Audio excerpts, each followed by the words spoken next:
Oh, yes, this is Jeremiah Fresh, and you are watching CCP Podcasting, the freshest podcast out. Oh, yeah.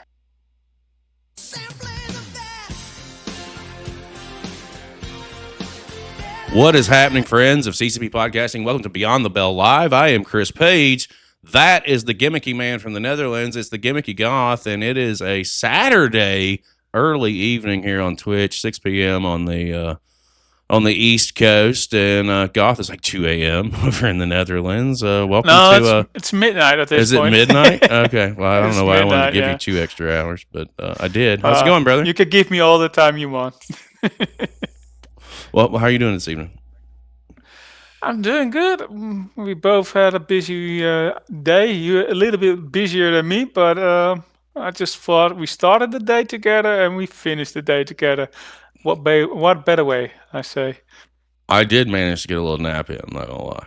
I got a couple hours in, and it was much needed. It has definitely been a long weekend thus far, and it's going to continue to be a longer weekend as we progress. Because not only are we here today, we're back tomorrow at 11 a.m. for Progress Wrestling.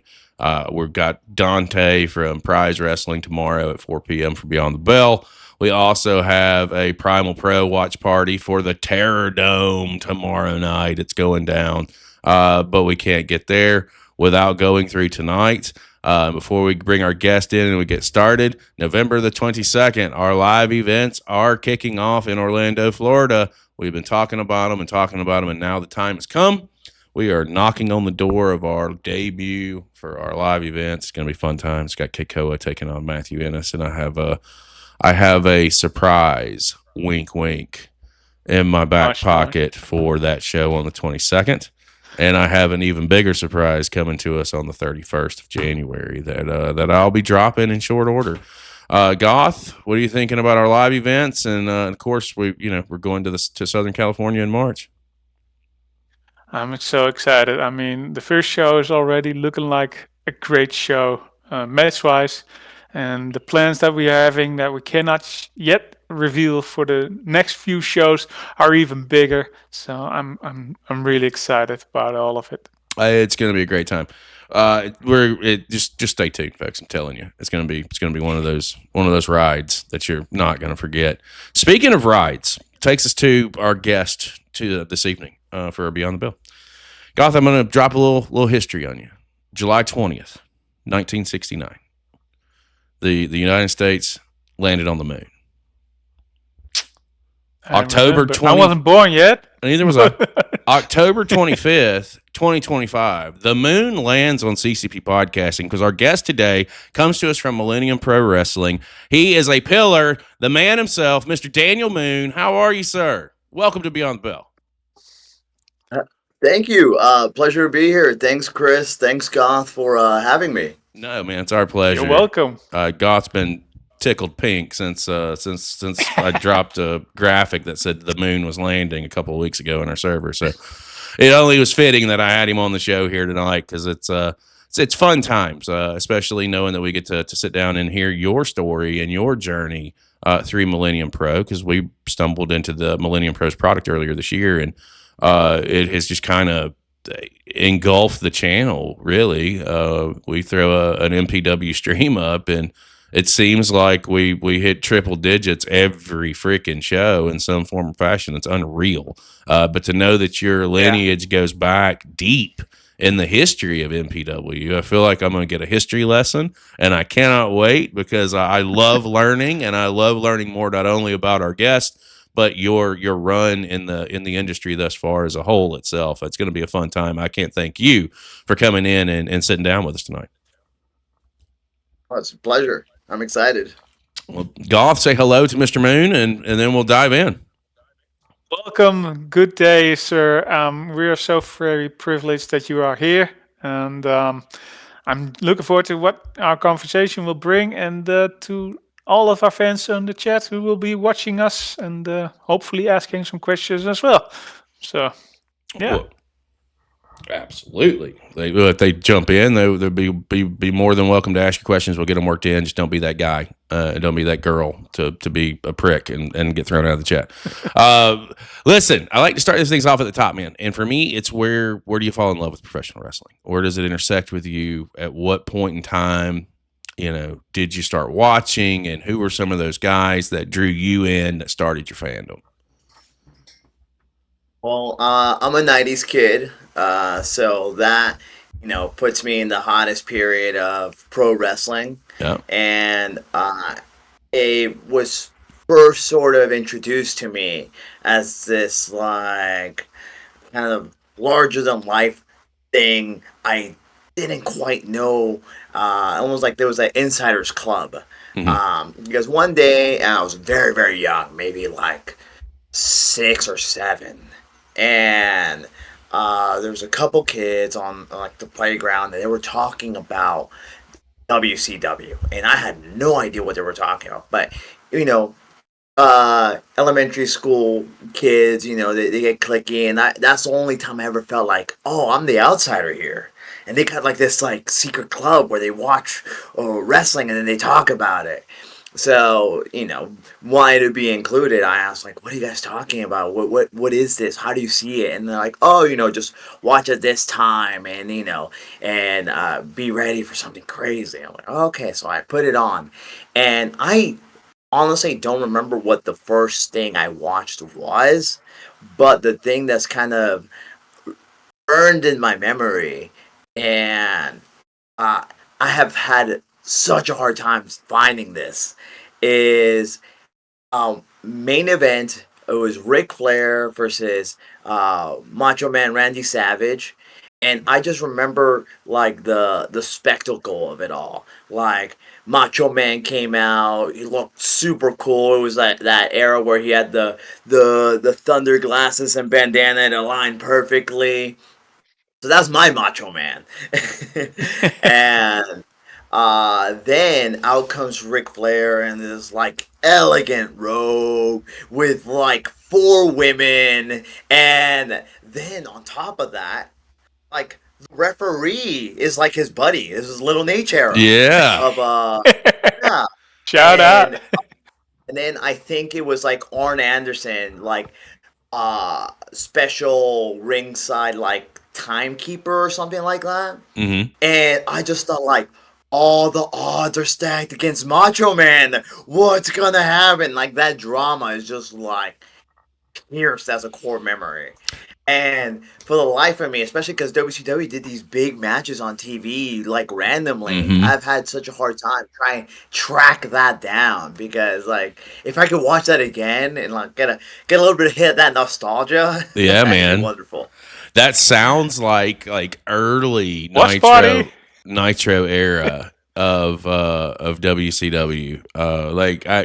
It sounds like that was the time like when the Horsemen would come to the ring, they'd have their little VIP section set up at in the entryway on the way to the ring.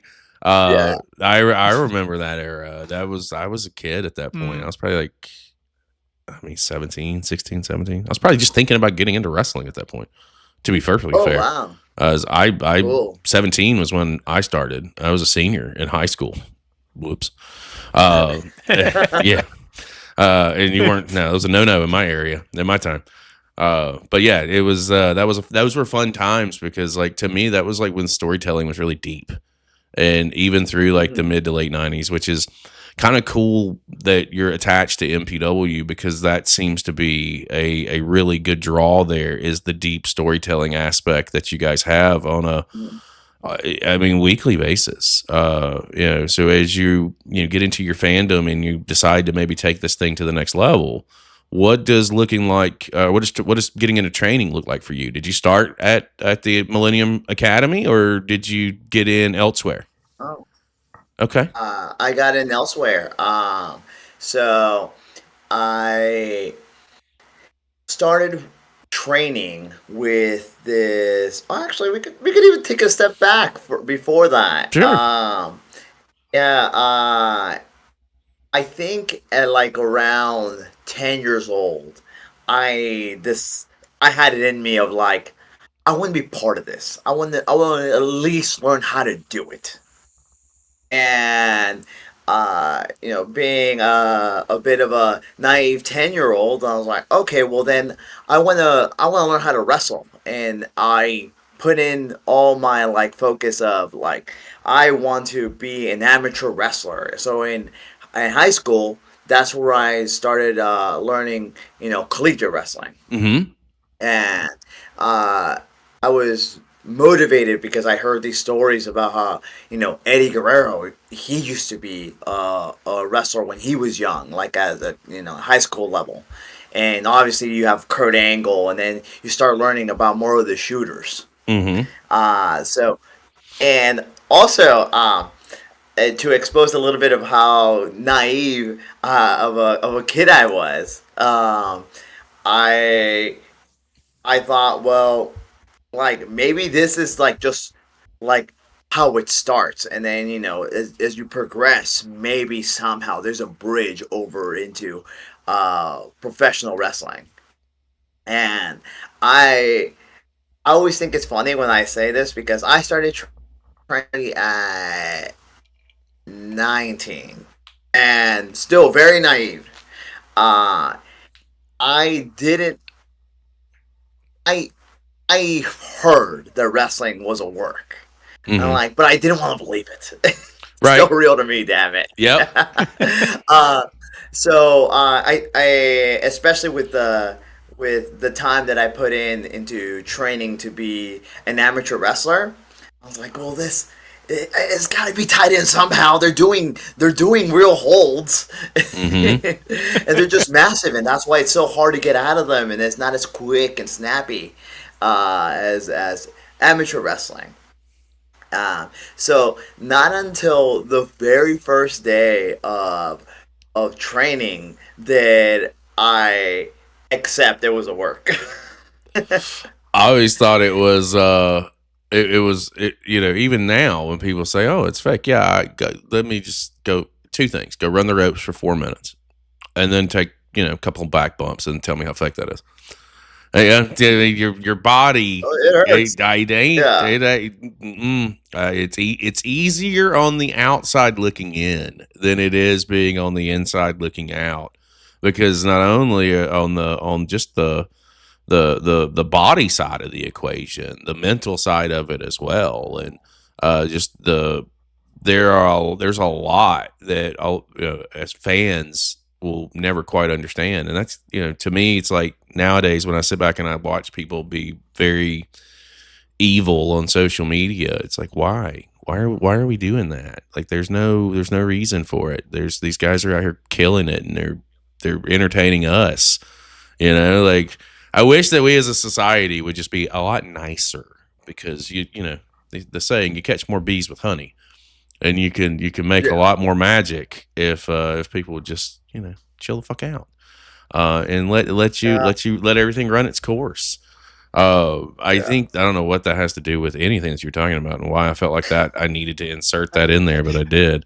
It's Goth, his daily rant. that's one check. Goth, let me come around to you. First of all, I want to say thank you for mentioning Macho Man Randy Savage and Ric Flair.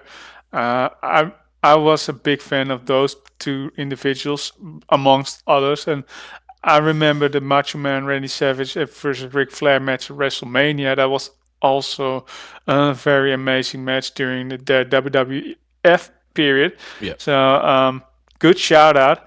And I'm curious because you mentioned that you started collegiate wrestling, and well, we do know there are so many wrestlers nowadays coming out of collegiate wrestling that go into the professional wrestling.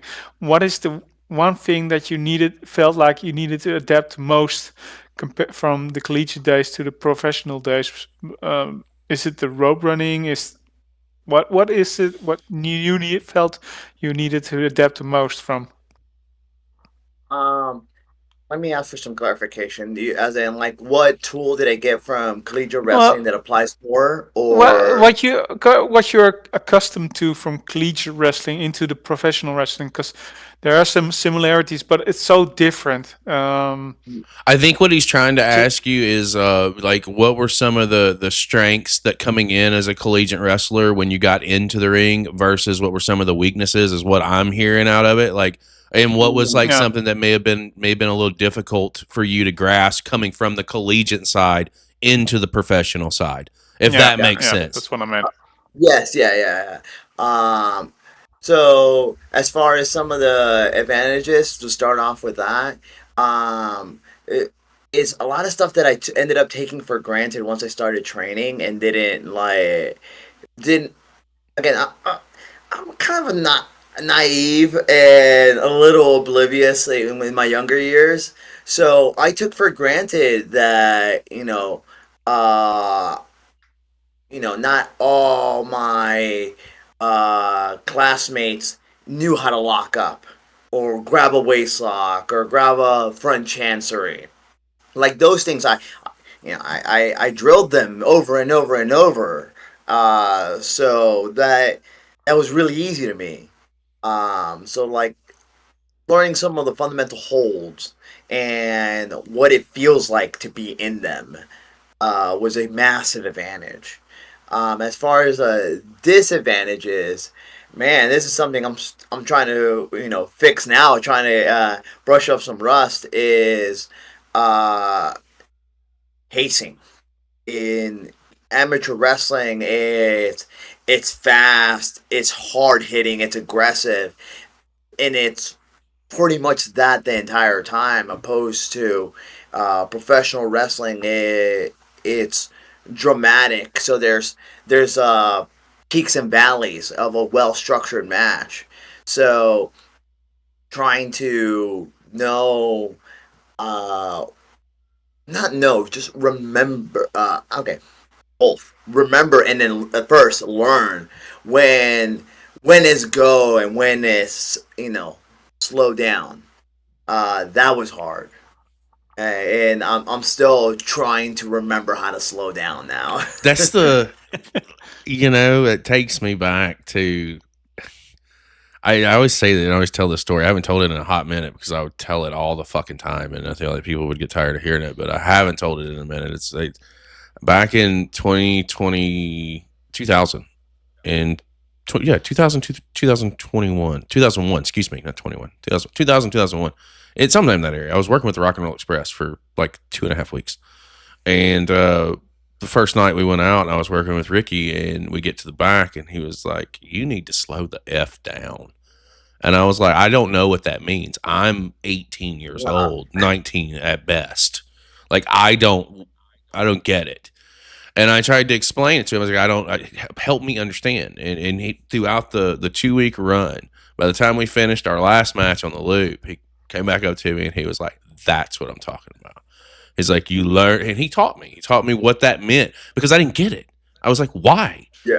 Listen, I'm going bam, bam, bam, and I'm hearing these. It's like and I'm a heel, so I'm getting heat, and I'm listening to the heat. So I gotta intensify that. And he's like, no, you gotta let it marinate, and it's so difficult unless you're in there. And even through my time now, I've only wrestled for 6 or 7 years. That was something I struggled with all the way through my last match because I would want to, when you're in there you have a concept of time for those of you who may be watching, but you don't have a concept of time, if that makes sense, because it's you, your opponent, and the referee, and you're relying on both of them to help get you where you need to get to time wise with what you have, and it's just it's a team sport the whole way around. I mean, I think that shit's wild when you really sit back and think about it. Let's talk a little bit. I completely agree. Let's talk a little bit about when you did step into training. Where did you start out at? So I started off at this local promotion in Southern California called Empire Wrestling Federation, and I stumbled upon them through an autograph signing event they had that they were kind of like I think they were just flyering. Like Rikishi was in town to promote the show, and he was just signing autographs like at a store, and they happened to be flyering. Mm. And one side of the flyer was for their show, and the back side of the flyer was for their school. So I looked at the school part. I was like, "Whoa, there's a school nearby. That's amazing!" And I was like, "I know exactly what I want to do after high school." So, uh, after high school, I started training with them, um, and that's where I say I learned all my fundamentals, like all my mechanical fundamentals. My rolls, my bumps, and holds. I just the mechanics specifically is what I learned there. Uh, then I get. No, I'm not sure if this is naiveness. This I think just impatience of youth. Uh, I was like, okay, I got all my mechanics down. I'm ready to wrestle. But at the same time, I knew it would be frowned upon if I made too much of a ruckus of, hey, I love to wrestle. I want to be on a show. Having these practice matches, and I think I'm ready. I was not. Mm-hmm. And yeah, no way. I just had a grasp of the fundamentals. I had no idea of of psychology, pacing, storytelling. None of that was there. But I thought the mechanics was all I needed. And wisely, the owner of the school, Jesse Hernandez, who used to ref for WWE, he's like, no, just be patient. We'll get you there. But I had been training for about a year already, and I will say this: that period for EWF was red hot in the SoCal scene. Frankie Kazarian, Christopher Daniels were going through there. Mm-hmm. And green little 19-year-old me had no business sharing a locker room with those guys. So for reference, this is 2006 ish. Okay. So like uh, TNA is picking up steam, Mm-hmm. and like they're about to be done with EWF. We don't know that at the time, but like they're about to just be full time TNA guys. But yeah, no business sharing the locker room with those guys. So with that frustration, I ended up kind of convincing myself like, okay, well then I gave it a year, and obviously I'm somehow not cut out for this. I decided to then, okay, what am I gonna do with my life since 10 years old I wanted to be a pro wrestler and I can't even get on the show after a year of training. So I joined the military, and I spent 4 years in the Air Force, and during that time, uh, I still maintained an interest in wrestling, still a fan, obviously. But having had that peek behind the curtain, I wanted to know more of the oh, what's the secret sauce of it. Mm-hmm. Like, okay, I understood the mechanics, but I also then started being exposed to a tiny bit of psychology, and all I kind of kept hearing is that word psychology, psychology, psychology. Like, what's that?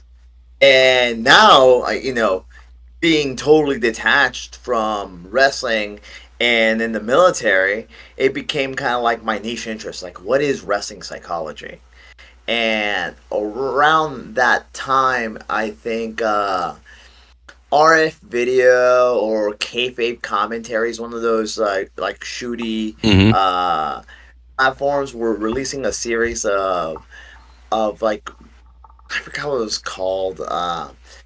In the ring with or something like that. There was a series of five uh, interviews they did with Raven. That was my first kind of like cutting my teeth into what is wrestling psychology. So I took my wrestling interest, and like little did I know, like, okay, I got the mechanics down. I'm just gonna, as a fan, figure out how it works. And in retrospect, I got my crash course fundamentals at EWF, and then I did an independent study of what wrestling psychology is. And in those interviews, Raven uh, pretty explicitly breaks down the fundamentals of what makes a match. And then I was, oh, okay, that's what they were talking about, and that's why it didn't get used.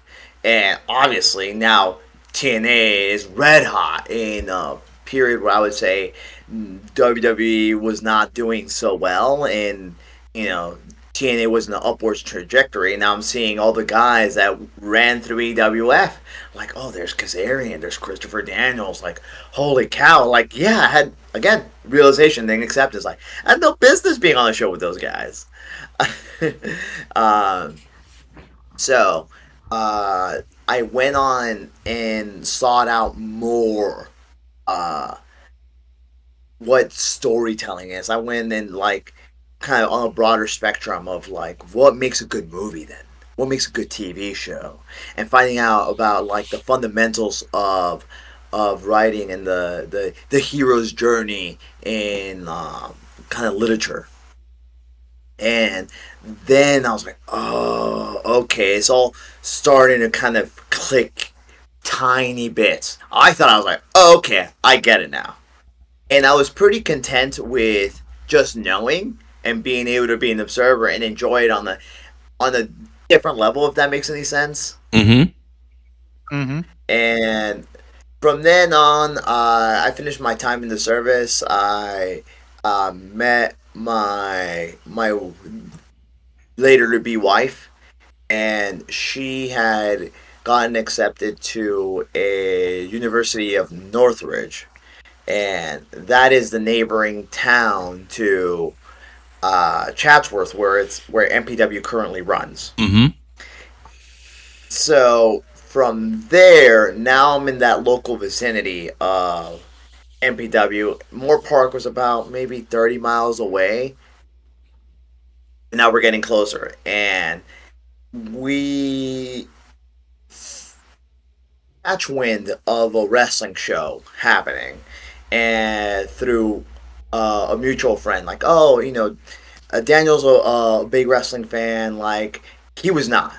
But he wanted to go support his friend. I was like, would you come to me with me to this wrestling show so I could see my friend perform? I was like, wrestling? Yes, of course, let's do it. And my wife comes along, and we watch the show, and they have a flyer at MPW, like Millennium Wrestling Academy. If you want to be a pro wrestler, here it comes. And at that time, I'm still like, it didn't work out for me. I'm moving on with life. I just am happy being a fan. And it was my wife who really, really pushed me. Like, no, you should try. You should do it. You only live once. It's something you always wanted to do, and you never got to have a match. Like, just train and have a match, and then if you don't want to do it after that, then at least you had, one match, and then it's almost like that adage: if you play a guitar, you're a guitar player. If you have a match, you're a wrestler. And, like, so not true. To gatekeep a little bit. Yeah. But I was like, sure. You know what? Yeah. I got my fundamentals down already at EWF, and in my mind, in my oblivious mind, I know wrestling psychology now because I watched Raven's 5 interviews. And that's when I started training at Millennium. I think the year was 2016. Yep. So big break between 2018 to 2016. No, 2008 to 2016. Sorry, and that's where I met Danny Devine. funny enough, he was at that show where we watched our friend's friend perform, and when I watched him, with now more of a deeper understanding of what's kind of happening. I thought, oh, that guy's an instructor. That guy's a teacher here because he was so clearly the leader of that match, and he carried himself with a lot of confidence that I didn't see from all the other students. Like I was able to pick out these student, he's a worker, and throughout the whole card. And when I saw Danny, I thought, oh yeah, he's a teacher. So I didn't know he was still like early in his training. Oh wow! And no, that's how impressive he is. He was, I think, honestly, I think it was only like his second or third match that I saw him wrestle, Mm-hmm. Wow. and he was already leading.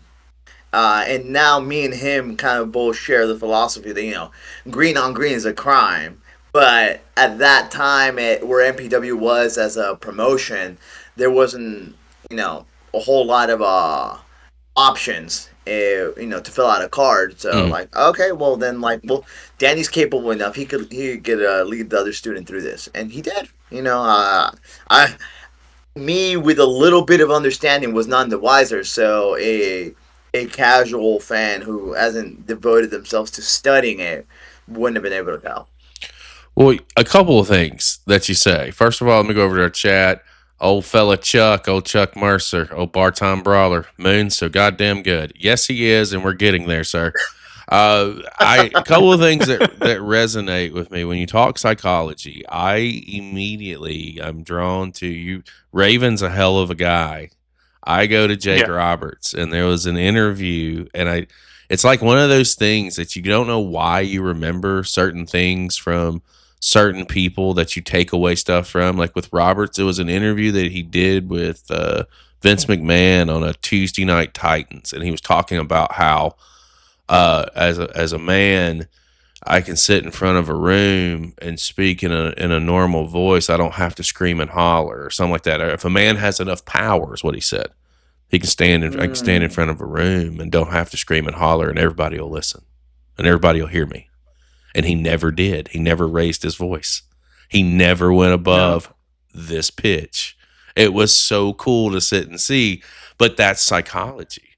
It's training yourself to get down and get it granular with it, because this is a game. And I hate to say it like this because I don't want to sound disrespectful by any means. It's puppet masters. You got to play. You got to play with your crowd. You've got to get them to invest. You have to take them on a story. And how do you do that? You do that with psychology. You do that with getting on that roller coaster and taking them on that ride. Maybe to kind of change the perspective a little bit of that puppet master comparison. I always saw it as you're a conductor of an orchestra. Yeah. And I very often compare wrestling to music. Mm-hmm. And the crowd is our instrument. The things we do in the ring are the notes, and their reaction is the music. Facts.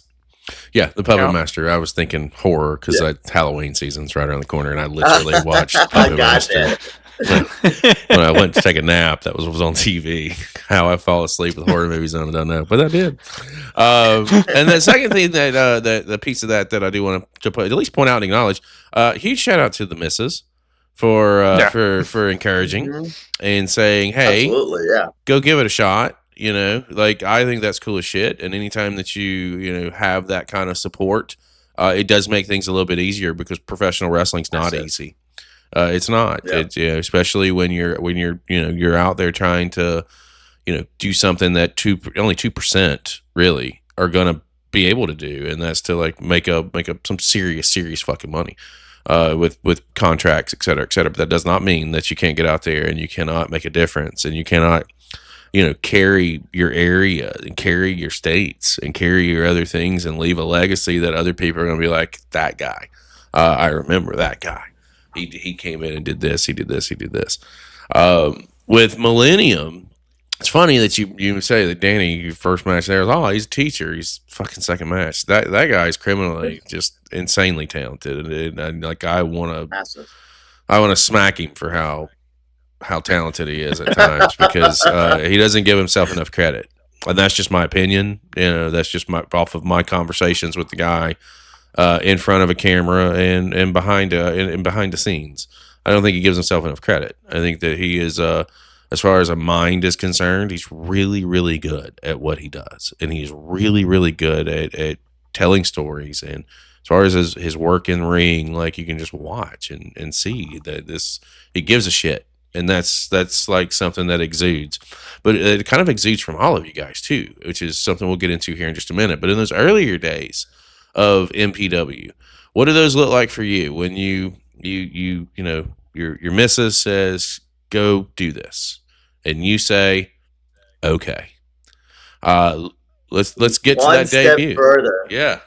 No, let's put over my wife a little more. Oh, okay, we can do that. I was hesitant to get back into it because in my mind I was like, I'm saving my body.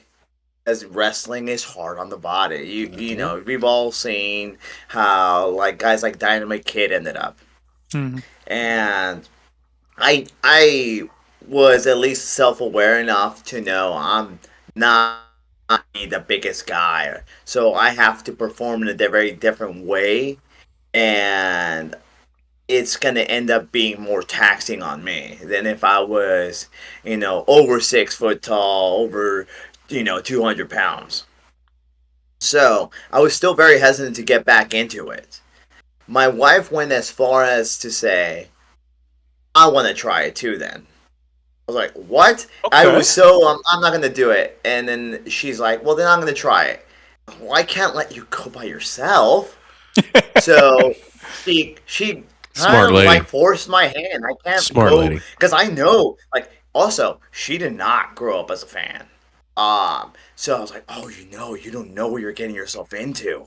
Like, you're psychology.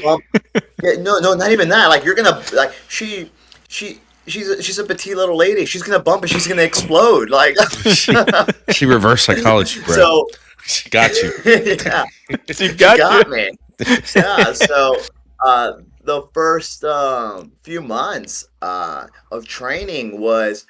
Alongside her, I went honestly just to make sure she didn't get hurt. And then obviously the itch came back full force. Oh yeah. And yeah, and that's training and trying to figure stuff out. Oh my goodness. Gotta give credit where credit is due. I'm sure you might have heard the name Seth Skyfire before. Yep. Sure. He for those who don't know, he was developmental talent for WWE. He was one of the trainers at OVW when that was their developmental territory. And when he kind of saw the writing on the wall that he wasn't going to get called up, he left OVW on his own terms.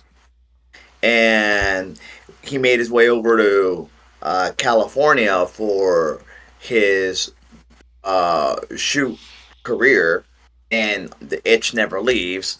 He wanted to, he has so much knowledge. He's like, I can't let it die with me. It was kind of his approach to it. So just for the love of the game, he started training people for MPW. And man, I thought I knew psychology. Holy cow, did he just open up my eyes to how much I didn't know. And my friendship with Danny stems from countless nights of going to Skyfire's class and getting just ripped to shreds. Our mechanics were fine, but he didn't care about mechanics. Mechanics are easy. It's the when, the why, the how. Like, what? those are questions on the test. We didn't know that. And there there's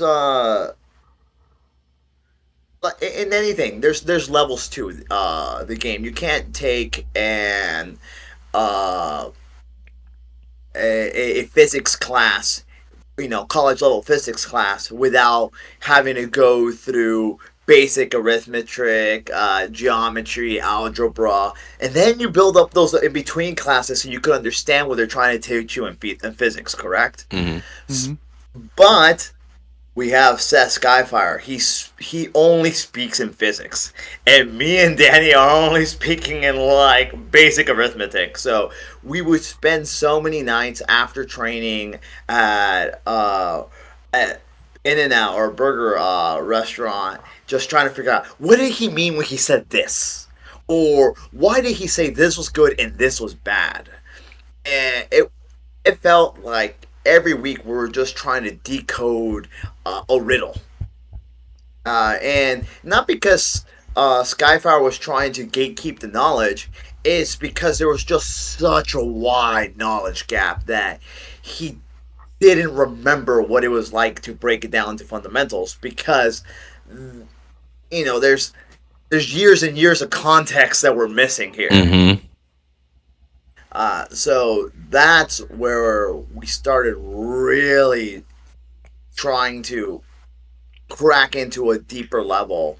And part of why we developed such good chemistry, because then we were each other's training partners, and then we started, developing the same philosophy about what makes a good match, what makes a good story, how do you build to a crescendo.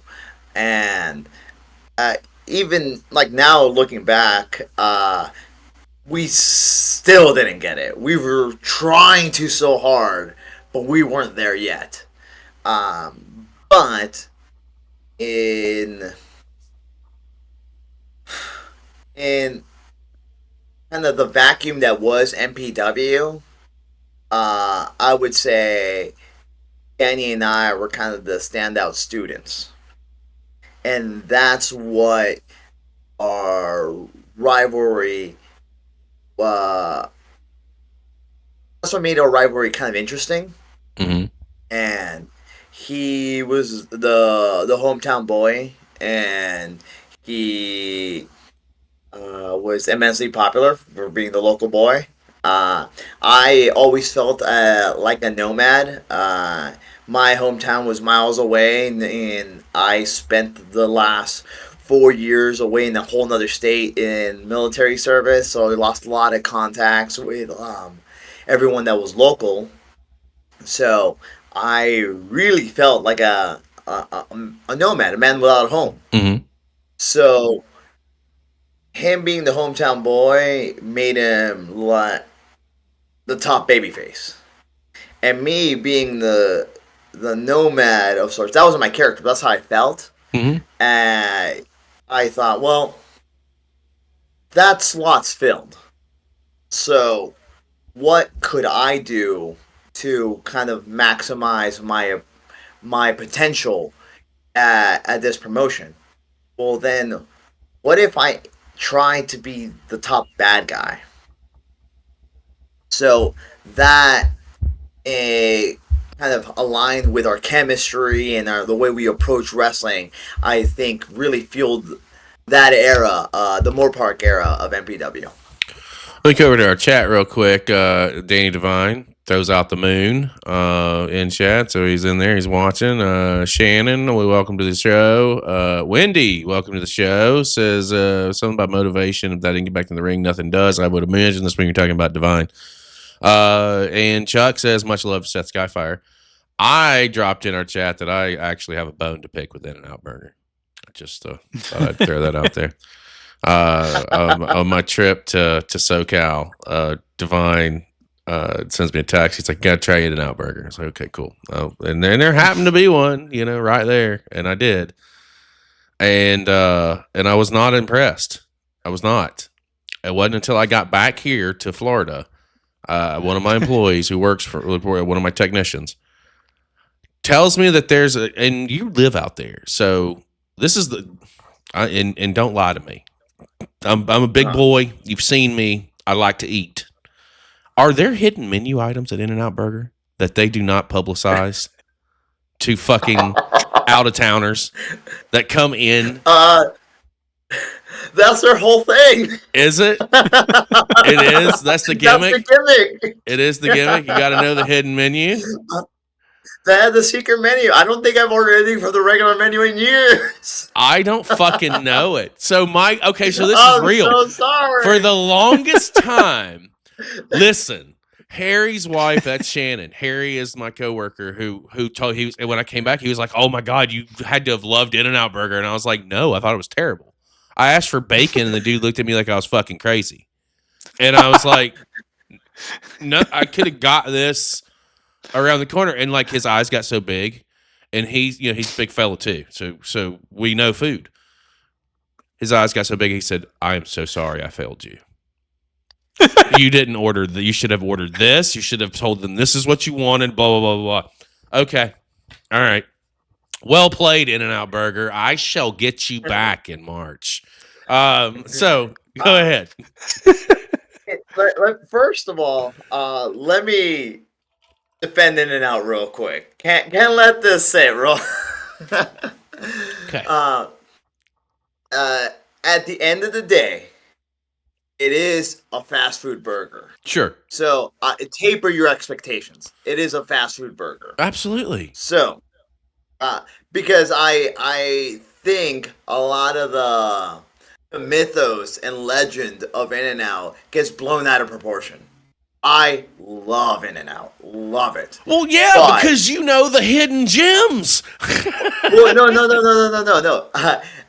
But I do think that people like me do people like you a disservice where we build up this massive expectation that it can't possibly live up to, because at the end of the day, it's a fast food burger. Yep. So you gotta really dial back the expectations. I'm starting to get hungry. Next time you're here, I'll give you the guidelines of what are the go-tos. Okay, that's all I need. I just need the right. Keep it in mind, it's just a fast food burger. Sure. It's not gonna change your world perspective. But anything is better than a fucking plain cheeseburger, bro. Come on now. I was like, what the hell? Man. Go on. And apparently Harry's listening to this and he's cracking it. That's great. All right, I'm sorry. We'll get back on task. We'll get back on topic. Now I know that I just need to get the In-N-Out Burger playbook, and then we'll be all right. Goth, you've been quiet. Right. Let me come around to you. We've heard a lot here about getting started with MPW. Obviously, from my perspective, we talked a little bit before we came on the air, that just off of what I've talked to with fans of MPW, that it's that you and Danny Devine are a rivalry that kind of set the blasting cap for what it is today. But Goth, I'm going to come around to you. What do you have on your mind before we start tackling the Danny Devine, Daniel Moon rivalry? Well, first of all, I was kind of itching to ask about your character, what you were like when you started out. So now that you mentioned that you wanted to be the bad guy, I was like, I got to know what was your character all about back then, because you're Daniel Moon now. I've seen your character, how you are right now as ultimate babyface, but I'm curious, what were you like as a bad guy? 'Cause this sounds so interesting. So, after I say I had like a 2-3 month run as just a generic bad guy before I decided I need something to kind of help me stand out. And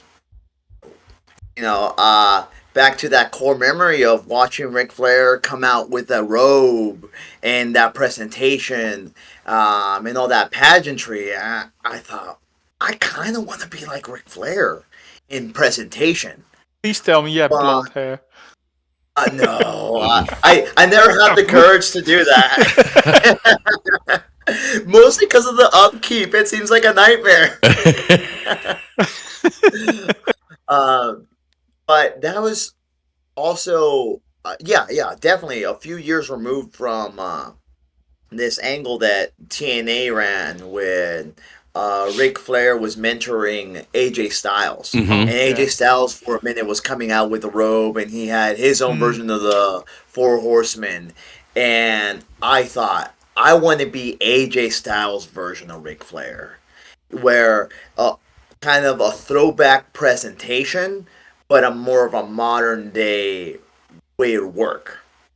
So that was sort of my North Star of what I wanted the character to be.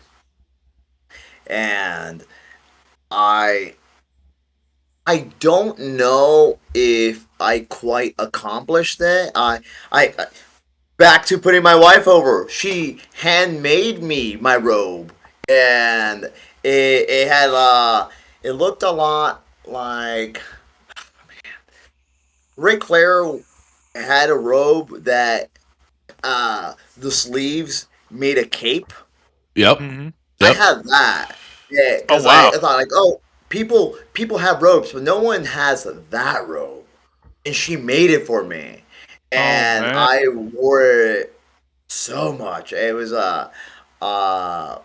very very cool to try to portray that character. And every time I did something where I wasn't competing, I made a explicit effort to, at the bare minimum, wear a blazer. Or I definitely dress up for promos and anything that was non-competition related. Mhm. I wanted to really present that a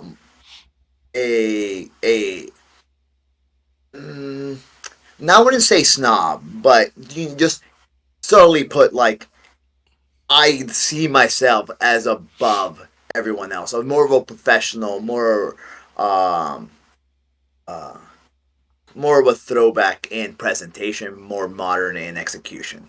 Yeah, it also too. It's an easy if you're playing that role as a shitbag heel. It's an easy trope, especially if you're in a promo battle with somebody. You're gonna come out here looking like a $2, dollar store general reject, or you're gonna come out here looking like $1,500 dressed from blah blah blah. Flair's his greatest promos were and I'm holding these alligators down, baby. Like that was just nature boy all the way around. I love Flair. Flair's one of my great. He's my number one of all time. As far as as far as working, I thought he was great. I think he was a fantastic psychological player. His promos were fantastic. I think that he is a roadmap of wrestling like that. Versus there's obviously there's the entertainment side of it too, like wrestling and Flair. But Flair was entertaining in his own right. As you progress though, and you get into this thing with Divine and in the Moore Park area, and you start seeing like some momentum's building. Did you guys? At what point did you realize that maybe you guys were onto something, and that you have this this ability to carry this company? Because again, what I've taught from talking to fans of Millennium Pro, talking to talent, there's a lot of people who hold your story with Divine in high regard as to how Millennium kind of started to blow up back in the day. And I kind of think that that's a cool aspect to at least get your perspective on. I think when art has heart, it bleeds through, and people could sense it. And Danny and I had such a hunger to be good, and we were going to will that to happen, and we were always pushing each other, and people could sense that whenever we were going to cross paths, people knew they were going to get something special. One of the highest compliments I could have received in my early run as a wrestler is we had a main event scheduled for our show, being a three-way Luchasaurus, Oh wow. John Morrison, and Ryan Nemeth. Mm-hmm. That was going to be our main event. That's what sold the show. Mm-hmm. Uh, I don't know exactly if it was a travel issue or something happened. None of them could make it. But that's the match we're advertising. That's the match people are coming to see. And what the promoter did is break glass in case of emergency. Daniel Moon versus Danny Devine, main event. Sorry, guys, travel issues or whatever. I don't remember why the match couldn't happen, but we can give you Luchasaurus, Morrison, and Nemeth. But we're going to give you Daniel Moon versus Danny Devine. And no one left. Everyone was excited. It got a huge reaction when the match was announced at the opening of the show because we were upfront like that. This match isn't happening. Sorry, this is what we're gonna give you instead. No walkout, huge reaction, and there was an electricity to that, and that's when I thought, oh, we got something for sure. Because at first it's like, oh, I love wrestling Danny because we bring the best out of each other.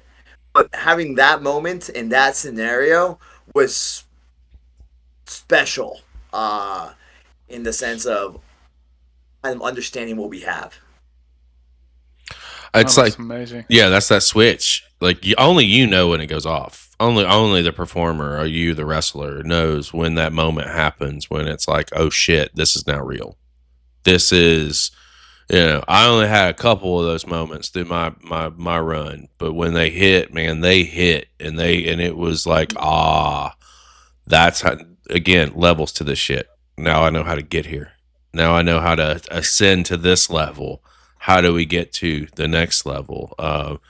And I think it's fucking cool because while I don't know the entire history, like I do know the millennials were a thing with Brendan and you and Danny, but I think that it is just very interesting that after you had a layoff and then you come back, like who's one of the first opponents that you step into the ring with? It's Danny. And I think that shows that there's a level of comfortability, right? Like after such an extended layoff to come back and do that. And I know we'll get there here in just a second, but it was on my mind. I had to at least draw that comparison why it was there, because it's like, it's from there to now, from Moore Park to Chatsworth to, there's a lot of history here is ultimately what I'm getting at. Goth, let me circle around to you. What do you have?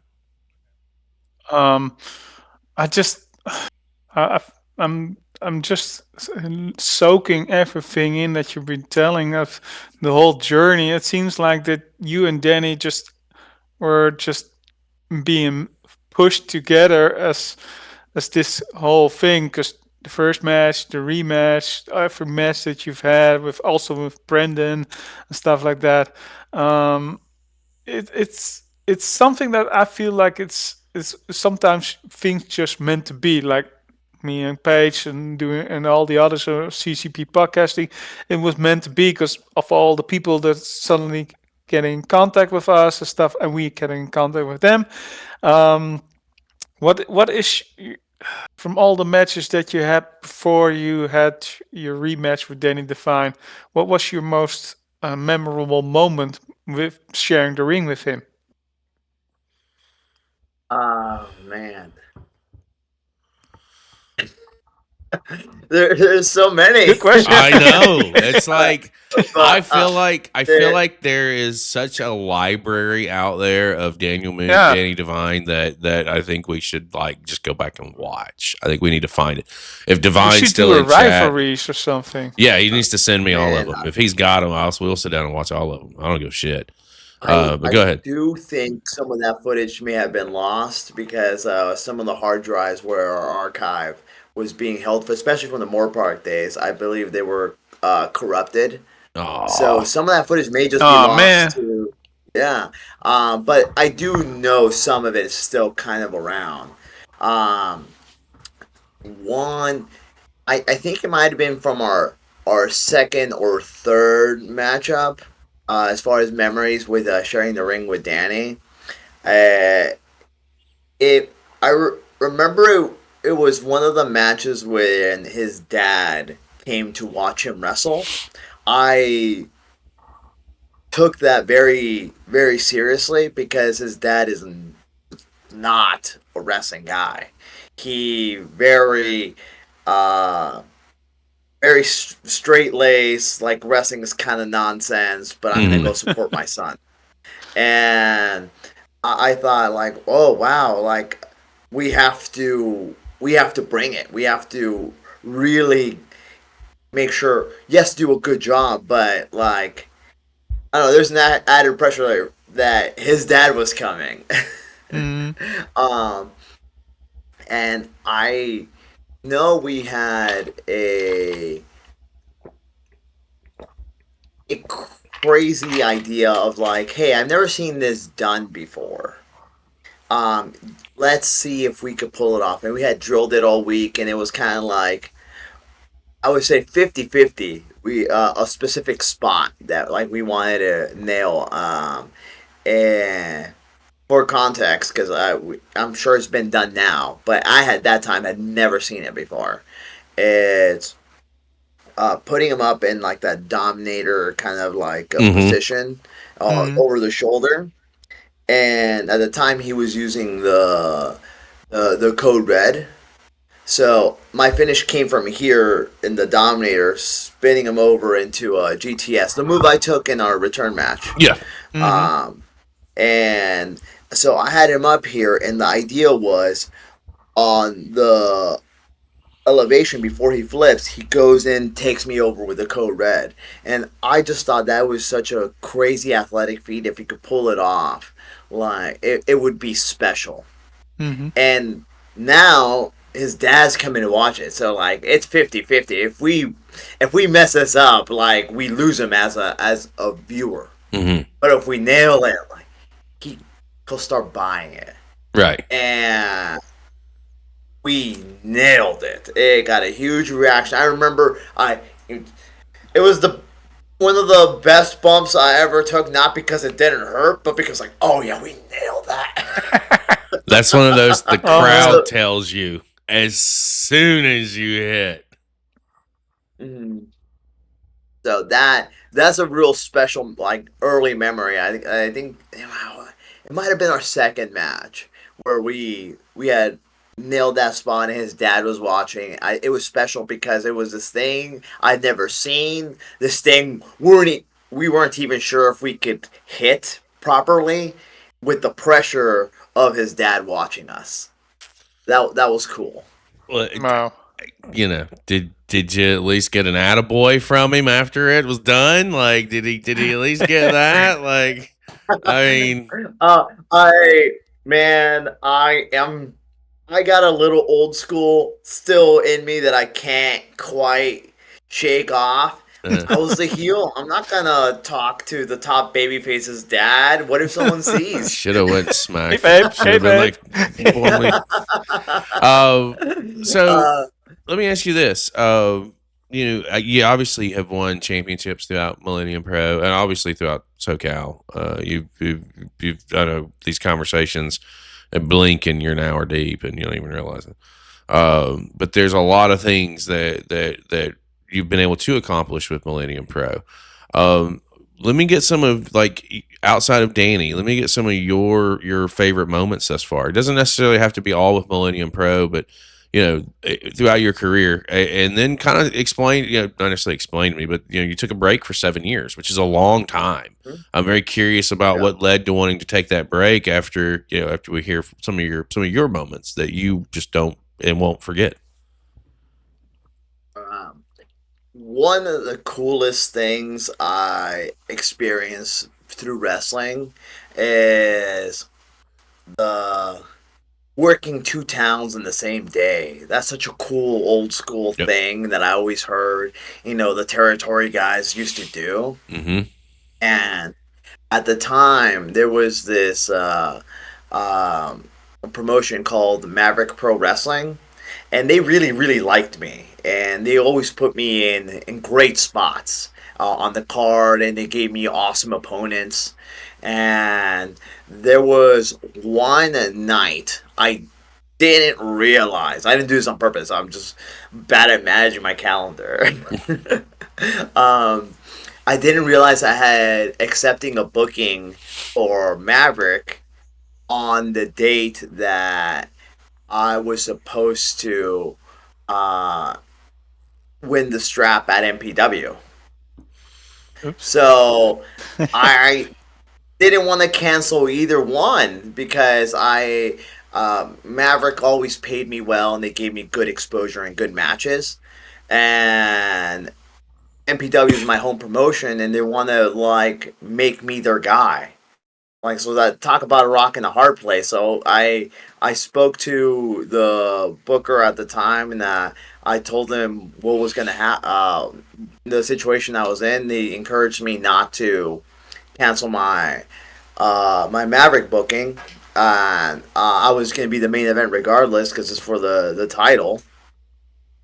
And if I could ask to open the show at Maverick, I talked to their booker and they were very understanding. And thankfully, the drive wasn't too crazy. I think it was maybe a 30-minute drive. So, I opened the show at Maverick, wrestling Andrew Everest and Brian Cage in a three-way opener. Okay. Great experience. Both obviously world-class talents. Mhm. Awesome. So hot opener. Great experience in my gear, speed across town and show up, and thankfully I'm booked against the champion at the time was Ray Rosas, and SoCal vet. Yeah, and so very good hands. I show up and we piece stuff together real quick and we're ready to go. So having that opener with two guys that are making a lot of waves in the indies, like at that point Cage was already part of Lucha Underground and Everest was already in TNA. So working with two TV guys and then going to my home promotion with a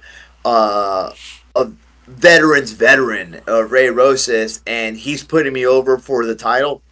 Man, dream come true. Yeah, you talk about a day. That's one of those that I would definitely not forget at all. Yeah. Let me make that happen. I just want to ask, how is that physical wise? Because I've never been inside the ring. Paige has, you are. To be in a match once and then have to drive all the way to, at least for 30 minutes or whatever, and to another promotion, prepare for another match. How's physically wise and mentally wise? What does that do to you, to a wrestler? I mean, the adrenaline's sky high. We tore the house down with two pros. Got a great reaction. Everything got over. Everyone, thanked me for doing business. So I feel real good about myself, and I'm sure Paige could attest. When you had that after performing, you have that adrenaline spike. So heading over into MPW, I'm already locked in as far as like I'm warm. My adrenaline's high, and so I'm not feeling the beating of getting mauled by Brian Cage yet. No, that's usually the next morning. Yes. When that happens. The day of, Cloud 9. The next morning, it honestly, pros. Nobody. Man, if anything, I feel bad. Like I hit Brian Cage too hard. I feel especially bad because he was working with a broken nose. I didn't break it. Someone had broken it the night before. Yeah, the night before we were like on the dive or something weird. And I remember he told me to line up, and I was like, "Oh my god, he's gonna kill me on like his next clothesline." After no Pros Pro took care of me. So just it felt like any the day after any other show. Just you're beat up and sore, but it wasn't anything extra. If anything, I felt emotionally better because I pulled it off. I think with me, when we did double shots, because we did many of those, because that was the thing for Saturdays and Sundays when I was running, because it was almost like a territory loop essentially every fucking week. The only thing that would hurt me is the adrenaline does eventually wear off, but it was the longer drives. Like we would have to drive 2 hours, so my muscles now start to tense up and start to lock up because I'm in a car for 2 hours, and then I have to get out of the car and I've got to stretch again. I've got to, if it wasn't a long car ride, I was always fine. And then if I was able to get out and keep myself moving and keep my knees moving, my knees were bad. Because they would lock up. As long as they didn't lock up, I'd be all right.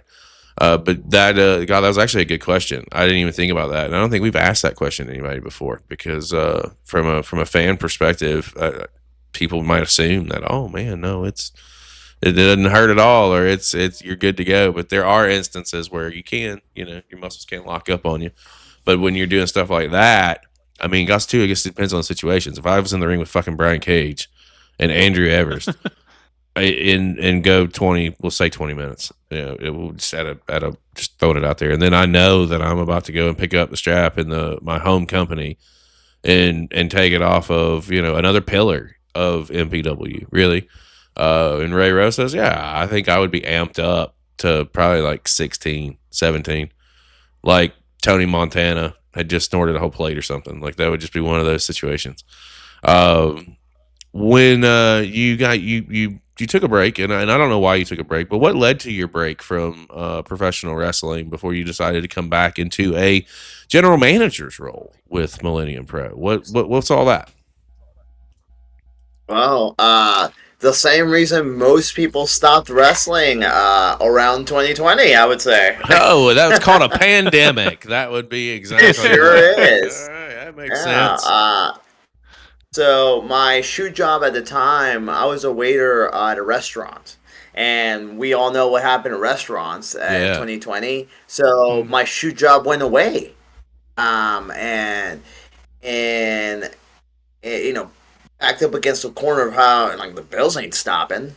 No, funny how that works. No, the world shuts down, but buddy, you need to pay that goddamn light bill, bro. Let me tell you.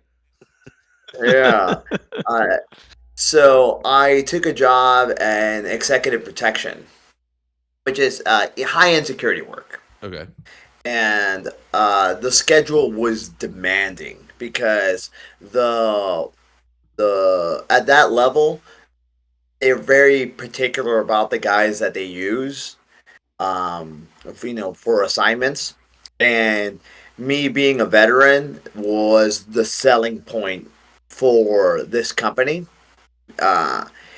and the schedule I was pretty much running from 2020 till earlier this year. Honestly, I sent my resignation in the summer of this year for the security company. It was 12-hour shifts, graveyard. Okay. And that does not lend itself to wrestle. No, it does not at all, and it makes sense, especially when you don't really have a choice. You gotta make a living. You've got a wife. You've got shit that you got to take care of in the real world, and it makes perfect sense too. Like, actually, I think that it's kind of. I hate that you had to step out for as long as you did, but to know that's why is to take care of the family and make sure that you're secure, which is the most important thing for anybody. And I meant to say this earlier. My ADHD stepped in like several times, and I do apologize for that. One of the things that I wanted to touch on and thank you for was your service. You've mentioned it several times throughout the show, and your service to our country, because without guys like you fighting for all of us, we don't have the freedoms that we do have. currently, and I do appreciate your service. And I meant to say that way earlier, especially when we were talking about your missus, about how throwing out props to her. So I do appreciate that. I think coming back into Millennium Pro, which is a perfect segue, because while I really enjoyed learning about that earlier stuff, and while there's a lot that we just scratched, like we really did. If I don't get to a wrap point at some point, we're going to be here for another 45 minutes. So I think that it's a really interesting way for you to circle back around 7 years later. I had the honor and privilege to be out there for the Anniversary Spectacular. So on that road to the Anniversary Spectacular, I'm learning about Daniel Moon, because I don't know who, you know what I mean? At this point, I don't know who Daniel Moon is. I don't know why. I don't know why he's important. I don't know anything about it. Although Divine's smartening me up. Thankfully, this is what I appreciate when we do connect with companies and we're watching their stuff. Like, guys show up and we don't have context and they give it to us. So I'm starting to learn as I'm going about you. And then obviously the Anniversary Spectacular, you're in a referee's position with the brothers Divine, and I had quietly said, I see a heel turn coming here. I thought you were going to side with Brendan, and I was like, there's going to be this war with Pinky, and it's going to be a GM versus GM kind of situation. Lo and behold, did not know that the return was coming. And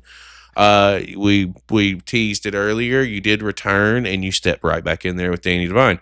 As a matter of fact, that's a match that we pulled and watched specifically just so that we could put it together and throw it out there as a single match watch along. Because I thought it was really dope that you set up the return to come back and how excited the crowd was. And for me, being in the crowd at the anniversary show, being able to talk to some of the fans and know how they feel about you and what you've been able to contribute and how important it is to them. Like, it made it such a big fight field. Like, I almost want to kick myself in the ass, because if I'd have waited 3 weeks, I'd have been able to, came out and I'd have been able to see Moon's fucking return to the ring after 7 years. Because I felt like there's such a momentum right now with the entire company. And to take it a step further, I literally told Goth this morning, I was like, if you're going to do this show, you need to go and see this match. I watched it Tuesday. The King of Extreme match. I think that match is one of the best matches I've seen all year. And I've watched a lot of fucking wrestling this year. I thought that you guys crushed it. So I say all that to say, you've come back from the break. You're on a run right now that is, I don't know where it's going. And that's the beautiful thing, is to be able to sit back and watch. So when you get the itch and you know that you want to do this, kind of talk me through your return so far from your perspective, from Danny Divine through the story leading to King of Extreme. And we know at some point, Mr. Daniel Moon is going to have to get his hands on the so self-proclaimed ace of MPW. What does that look like for you? Kind of just chat me up on your return and what it means to you so far. First, I gotta set the record straight. It's been a 5-year layoff. Well, I think it was 7. It was. There's a miscommunication thing. Because I stopped in 2020, came back this year. That's 5 years. Yeah. But 7 got thrown out there because it's been 7 years since me and Danny faced 1-on-1. You know who I blame? We're gonna blame Jordan Castle. That's who we're going to blame. No. I'm just kidding. I'm not. We're too old. We believe everything. I know. I can't throw Jordan under the bus. I love Jordan. I love Jordan Castle's voice. I'm giving you shit, Jordan. If you ever watch this, I'm just it's a fuck around. I will not clip that. I will not put it. But I will blame you quietly. He's lying. I blame the telephone game because I'm such a chaotic day, big anniversary show. I think the way the message got relayed got messed up along the lines, and Jordan's a pro's pro. It's not. It was. I'll take responsibility. I should have told Jordan directly that it was a 5-year layoff, and for the first time in 7 years, it's Daniel Moon versus Danny Devine. So I'll take full responsibility. It's on me. Jordan's a pro. Never heard it. Just move Yeah, I don't know on. what you're talking about. 5 years later. So now after clearing the record, 5-year layoff, started getting the itch again for it.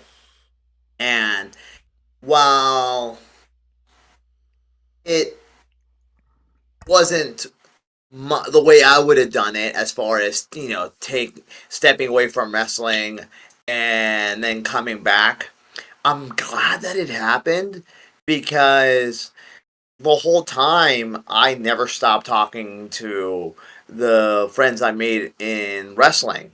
So the more that they learned about that funny little word, psychology, they would share with me, and then we would bounce ideas back and forward. So for 5 years, I had the privilege of resting my body, but still learning. So I often felt like an outsider looking in, but I was very thankful to continue my education in wrestling. With that being said, the idea was proposed of like, let's soft reintroduce you if you're going to come back as an authority figure. That way, we get to expose you to the portion of the audience that doesn't know the lore of the Moore Park days. And because the way MPW is right now at our current location in Boulder Dash and Chatsworth, I would say it's about 75-25 split. 75% new fans, 25% hardcore from Moore Park. So that 25% did know who I was. But that 75%, brand new character. So let's reintroduce you as an authority figure. And in that is where we build up a lot of goodwill for my eventual return. And it went off without a hitch, man, because it has been one tremendous ride.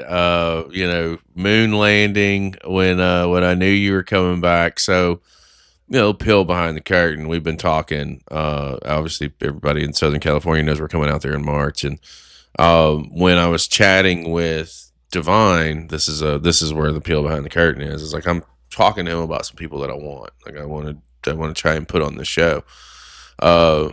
And he had mentioned that, like I had mentioned to him that I saw the show and you had announced that you were coming back to the ring. And I was like, is this a one-off with Daniel Moon, or is he coming back full time?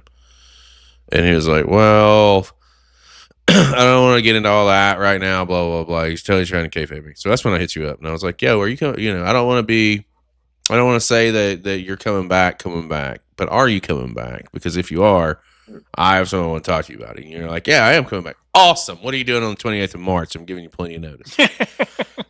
Because I want Daniel Moon as a piece of our Good Vibrations card that we're coming out to do. And thankfully, you are a part of it. And we're going to be able to do some things with that. And that is obviously a ways away.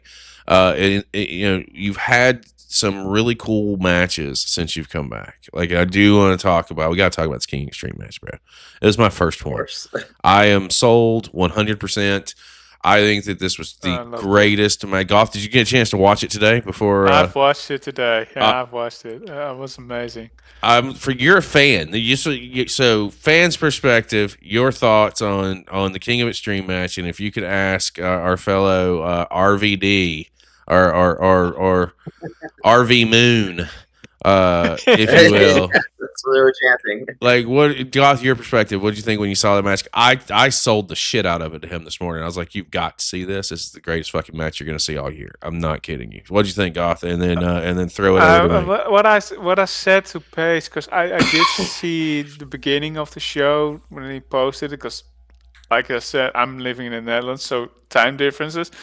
I did see the Brandon Devine entrance, and when he came out of Psycho City, I was like, oh, I mean, that was amazing, but not realizing later when Pace mentioned it's like throughout the entire theme of the entire show. It's like I'm soaking it in because I feel like I was back again. That young kid who watched Sid, who watched from Mick Foley's Mankind, all those characters. I feel like I was back being like 20 years younger or whatever. Yes, I'm old. I know. But the whole match, it was amazing. I just felt like I was back in that era of when I was such a big wrestling fan with all those characters, all those things, and what everybody in that match did to each other, and to tell the story that becoming the king and becoming the number one contender and seeing you come out as RVD, it was like, yes. I'm so excited. I really enjoyed the match, and I really appreciate everybody who's in that match selling the shit out of it. And I have to say, the biggest fan of the whole thing, I love the RVD, but the Mankind. That was my favorite. He was amazing. I loved it. Oh man, shout out. I really enjoyed the whole thing.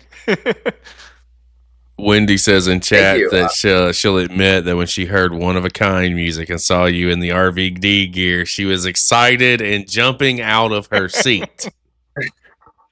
Oh, Wendy, you're the best.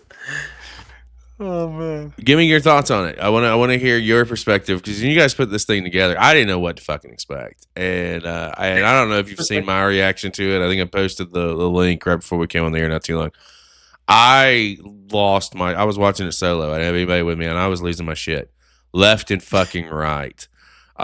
You all, I gotta know, the five of you are sitting in a room. How does this thing come together?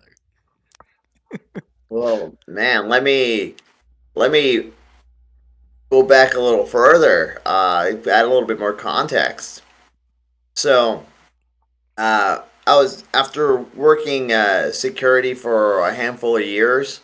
I was okay. I guess the wrestling's done for me. The world opened back up, and I guess I just don't wrestle anymore. Okay, whatever. And I just accepted that. But I still made a lot of good friends at MPW. And I would visit from time to time. I would help out with whatever they need, errands that need run on a chaotic show day. Um, and last year's King of Extreme was what reawoken the the sickness. That's what I call it. The itch I call the sickness. Yeah. Because to want to do this, you gotta be sick. Yeah, you gotta be crazy. So last year's King of Extreme match specifically made me like, man, do I wish I could have been part of it. Is what I kind of said to myself. I wish I could have been part of this one. Like, this was cool. This was special. Mm-hmm. And then I was like, okay, well, like your body feels good. Like, maybe pop into training every once in a while. Like, you don't have to have a full time run, but like just go in there and like and feel it out. And very in uncommitted. I would say just like let's just see how it goes. It's not like we're back, we're running, let's do it. It's more like, can I? Let's see what. Maybe I don't have it anymore. Maybe that muscle had atrophied. Mm-hmm. So, in Danny's defense, as far as him kayfabing you, if I was doing a full time return, I would say I played it very close to the chest as far as like, am I really coming back? I was like, I don't know. It, I wasn't sure yet. I just wanted to know, could I do it? Sure. And even with someone as many responsibilities as Danny, like that's not someone you want to like have uh as a focal point, really. So like, let's not plan for it to be a focal point. So maybe when you asked, he didn't know at the time that like uh, having that match with Danny is like, oh no, the sickness is full blown back. Let's dive into the deep end. Put me in King of Extreme. Yeah. I Because that's a nice full circle moment. Oh, for sure. I would, and in again, I don't fault him. Like even if he knew or he didn't know, that's not my business. But I was just like, hey, do you know? And also too, there's plenty of time between now and there was. I think even at that point, I mean, you got to think I'm playing in the SoCal event now, and I have been for the last month and a half, and I mean, we're 6 months away. But at the end of the day, but it is something that we are definitely looking into, and we're definitely going to probably be coming every other month and kind of just building some our own stuff, like with the podcasting platform with you guys out there and different odds. Yeah, man, there's a lot of things that's cool. You just like wait. Maybe some in-person interviews would be sweet. Just wait. Just wait. There's a lot of things that are happening, Mr. Moon, for sure, and I'm thrilled to be able to work with you in the future, and I know that we had said this was going to be about 60 or 75 minutes. We're at 90, so I'm gonna kind of forego some of our questions that I was going to ask you on the way out because I don't want to eat up a whole lot more of your time. I don't know what your evening and afternoon looks like. And I don't want to continue to move forward if you are pressed for time and you need to get going. What I do want to just need to make another appointment. Then, that's it. We just need to get some time to get you back on down the line here in like the next month or so if you're inclined to, because I didn't anticipate us to go 90 minutes, and I know that's where we're at now. I can talk, my friend. I'm good with it. Like I can too. Me too. And that's what I like about these conversations is like I don't ever know where they're gonna go. And that's the beautiful thing is being able to sit down and chat and hear your story and know that there's so much more that's coming. And I can tell you this, and I wouldn't mind getting your opinion on this because I don't know if I've told you this or not. I know who I'm going to put you up against when we come to Chatsworth. Would you like to hear your opponent? I don't know why I feel like well, actually I do because I think both of you are fucking tremendously talented. And I don't, whether he has a championship at that point or not, it's neither here nor there. I want to see you and Busio in a singles match because I think that would be very interesting and very good to see. And I haven't told Boosie yet either, but I've mentioned that I may be putting him in there with Moon. But the more and more I think about it, I've already talked about the Pump Line and the Brothers Divine and 2 out of 3 Falls match. I think that it's a big match. I think Daniel Moon versus Busio is huge for that. I don't think it's ever happened before. I know it hasn't ever happened before, unless you guys hook it up, between now and then, which is 1 week before. Very possible with how the trajectory with Millennium Pro Wrestling is going, because it's a hotbed right now. There's a lot of things happening. But what are your thoughts of tangling with Busio? At our event, if not before. Look, Wendy already excited for this match. She didn't even know. She's popping. And part of having that 5-year break is, man, there's so many guys I haven't had a chance to work with that I am just itching for. And I think I only worked with Busio twice before, but they were in tag matches, and he was such a different performer then. He was.